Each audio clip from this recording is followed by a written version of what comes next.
While I don't want to diminish the work of Colossal Order, the developer of Cities Skylines, I feel it would be a serious oversight not to mention SimCity. In order to understand the city builder genre, you have to know the SimCity series. In order to figure out where Cities Skylines came from, and the environment that allowed it to prosper, we have to talk about SimCity 2013. SimCity is vitally important to the history of video games because it was early proof that successful games could be made about seemingly mundane things like city planning. Every simulation game since, from Roller Coaster Tycoon to The Sims to Harvest Moon to Farmville, owes something to SimCity and its creator Will Wright. The series kept evolving with technology until 2003's SimCity 4.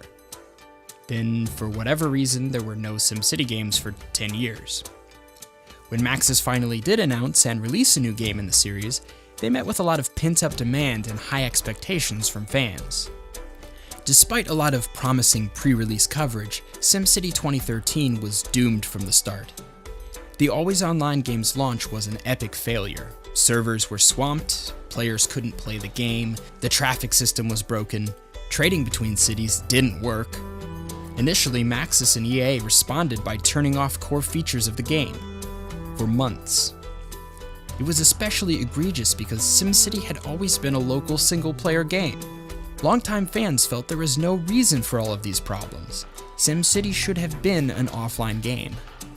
Eventually, the servers stabilized, the features returned, and an offline mode was added a year later.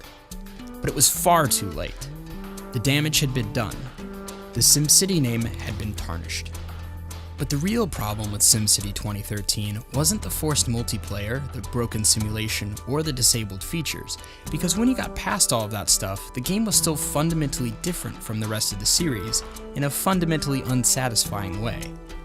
The problem with SimCity was a lack of freedom. SimCity games had always been freeform sandboxes. Some entries had scenarios which required the player to accomplish certain goals, but for the most part, these games always let you do what you want. SimCity 2013 was not designed to be a sandbox. Unlike previous games in the series, SimCity 2013 put a lot of tools behind achievement gates. You couldn't build certain buildings, upgrades, or types of mass transit without accomplishing certain goals, usually achieving a particular population. Zone density was determined by the size of adjacent roads, which tied your traffic decisions to your zone planning decisions and limited your freedom to solve traffic problems while still using the land efficiently. City specialization encouraged players to use their cities to contribute to the region in specific ways. Specialization was necessary in order to build regional projects, ostensibly SimCity's end-game goal. The constricting city size only contributed to this feeling. You don't have much space, so you've got to maximize efficiency. And you've got to hit your population goals, so you can access all the buildings and transit types to help you further maximize efficiency. You've got to specialize in order to help the region reach its goal. It was much harder to build cities for the pleasure and creative expression of it, even though, with curved roads and a fresh new visual style, SimCity had never been more aesthetically pleasing. I went back to the game after having not played it for a long time to capture footage for this review, and it made me sad all over again, because SimCity 2013 really is lovely to look at. It's richly detailed and amazing in motion, but it's not what longtime fans were hoping for, and its problems were unfortunately core to the game, and not just because of a bad launch.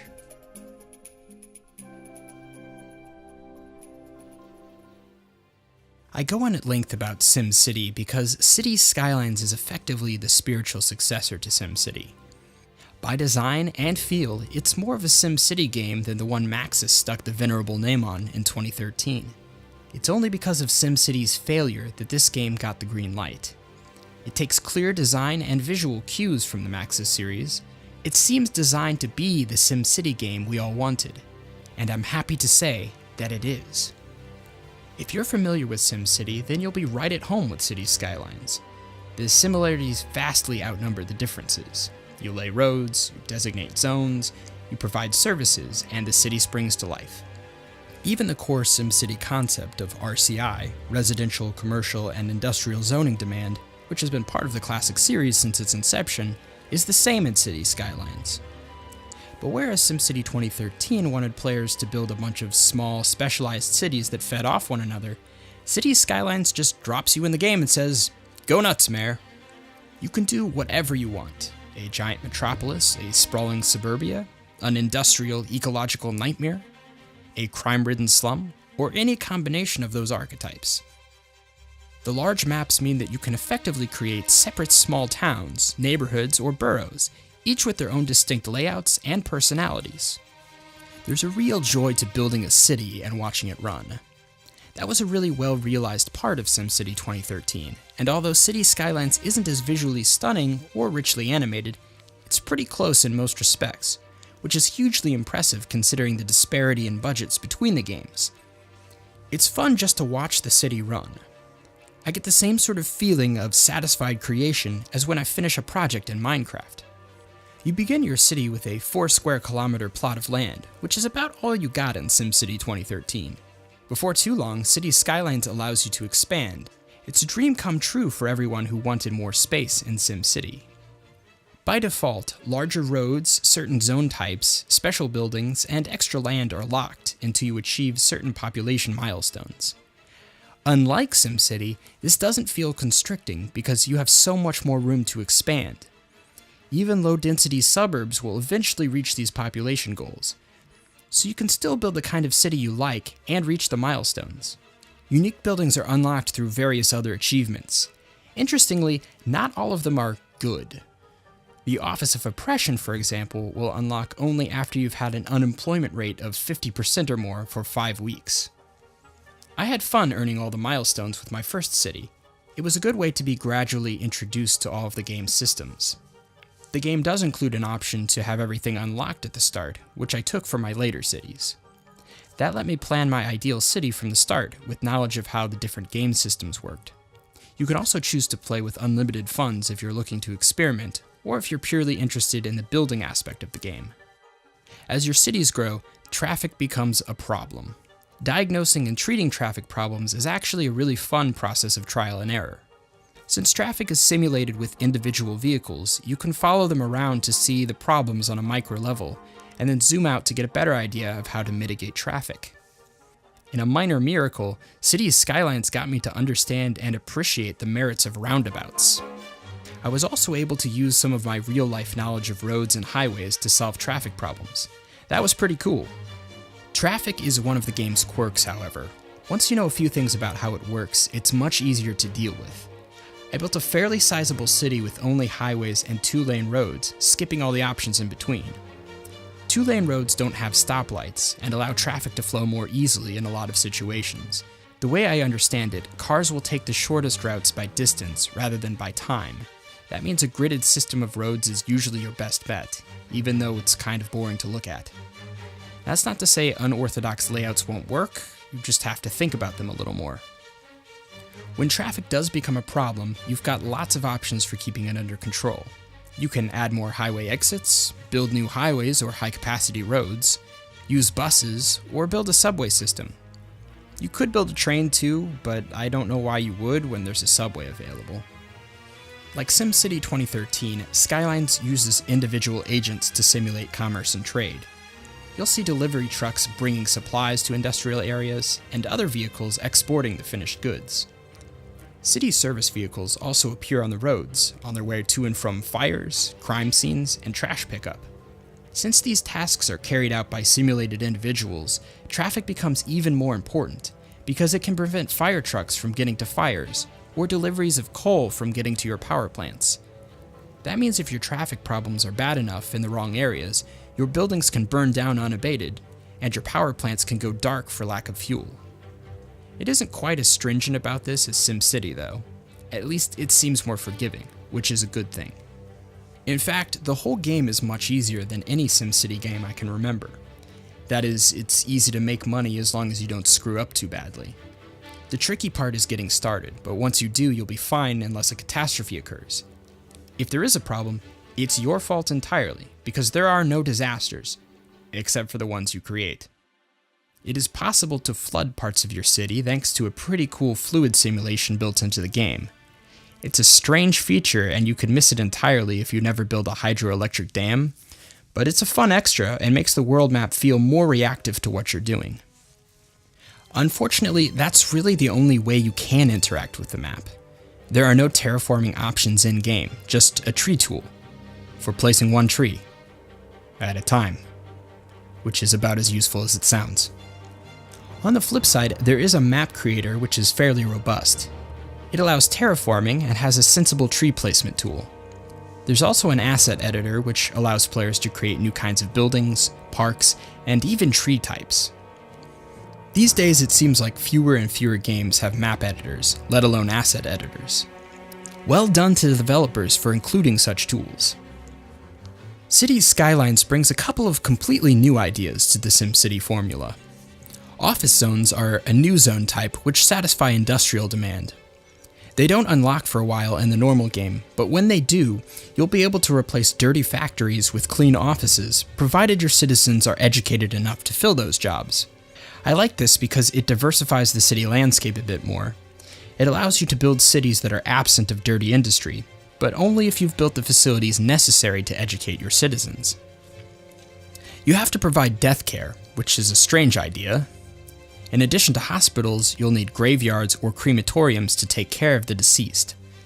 I don't think this adds a whole lot to the game. It's another service you need to take care of, like fire, police, healthcare, and education. But it seems less interesting and logical than those other services. If you don't have a place to dispose of the dead, it can spread sickness, cause buildings to be abandoned, and property values to plummet. It's not very interesting, it's just a bad thing you have to place buildings out to avoid. Systematically, it feels redundant to fire and police services. Noise pollution is a much better new feature. It's sensible and it presents you with some strategic choices. Large, highly trafficked roads and noisy buildings like factories and power plants will produce noise pollution, which hampers nearby land value. Upgrading to nicer road types, like roads with trees or highways with sound barriers, or placing more parks in the area help to counteract this. The best new feature allows you to designate districts within your cities. This is a lot of fun as a way to add flavor to your creations, but there's also practical function. Clicking on a district will show you a breakdown of information about the area. It's a nice way to get a better feel for particular parts of your city. It's especially nice once your cities grow large. You can create ordinances or taxes that only apply to particular districts to help them develop in the way you want. Cities Skylines was proudly marketed as an offline game. Seriously, it was in one of their trailers. I didn't miss the online features from SimCity or any other game one bit. Actually, Skylines uses the internet in a far, far better way. It has user-made content and mod support through the Steam Workshop. The game's asset and map creation tools mean that it's relatively easy for anyone to create and share new content. Already there has been some really fun and interesting mods and user-made content. If the default maximum city size isn't big enough for you, and you have a supercomputer, there's a mod which will allow you to buy even more space. If you want to view your city from the air, flying a really strange-to-control plane, there's a mod for that. Want a first-person view of the city? There's a mod for that. There are mods to extend the user interface, mods to improve the graphics, mods to change the game rules. User-made content can add uniqueness and diversity to your city. So far, users have made fun adaptations of overrated coffee chains, overrated burger chains, real-life landmarks, and even Los Santos from Grand Theft Auto V. There's a user making landmarks from Breaking Bad, including the White family residence. And yes, it does have a pizza on the roof. I only have a few minor complaints about Cities Skylines, and really they're more wishes than complaints. A lot of these could probably be addressed with mods, although I always prefer for the best ideas to get official support. One of SimCity 2013's good simplifications was to get rid of laying pipe. It just put water and sewage pipes under your roads, since you have to have roads to have zones. Cities Skylines makes you waste your time laying pipe. It's not interesting, you aren't making any strategic or creative decisions, you just have to do it. There is currently no way to build roads underground. Maxis actually added this to SimCity after launch, and Colossal Order has said they will do the same thing with Cities Skylines. I'm really looking forward to that feature. Metro systems have the opposite problem. They can only be built underground as subways. They're really more functional and convenient underground, but without this feature, you can't imitate a lot of real metro systems. Many American cities have metros which run above and below ground. Colossal Order is a European developer, and it seems like that's a less common practice there, so it's understandable that the feature is absent. Without user-made content, there isn't enough diversity in the types of buildings that spawn. This has always been an issue in city builders, but it sticks out more when you're dealing with higher fidelity graphics. It looks kind of dumb to see 4 or 5 of the exact same skyscrapers in close proximity. Parks can only be placed along roads, and since many of them are awkwardly shaped, this leaves a lot of blank area on the map. Since the items listed under the Parks menu are really just pieces, a playground, a plaza, rather than an entire park complex, it would be nice if parks could be placed adjacent to one another, or along park paths which you can build separately from roads. Chirper, the in-game Twitter stand-in, is useful at first, but it will often tell you things that aren't true or just irrelevant. It's kind of a fun joke for a while, but I mostly ignored it after the first couple hours of gameplay. Although you can silence Chirper, there's no way to turn it off. You just have to ignore it. Like real Twitter. It might be the most accurate part of the whole simulation. Most of these issues can or will likely be addressed in the near future by the mod community or Colossal Order, and none of them are seriously detrimental to enjoying the game. As I said at the outset, it would be disingenuous to talk about Cities Skylines without comparisons to the last SimCity game. This game was developed by a small team on a small budget who had only 2 other games under their belt, and yet somehow they made a better city builder than the studio that invented the genre. It runs better, it plays better, it costs half as much as SimCity did at launch, and it supports mods and custom content. What more could you ask for?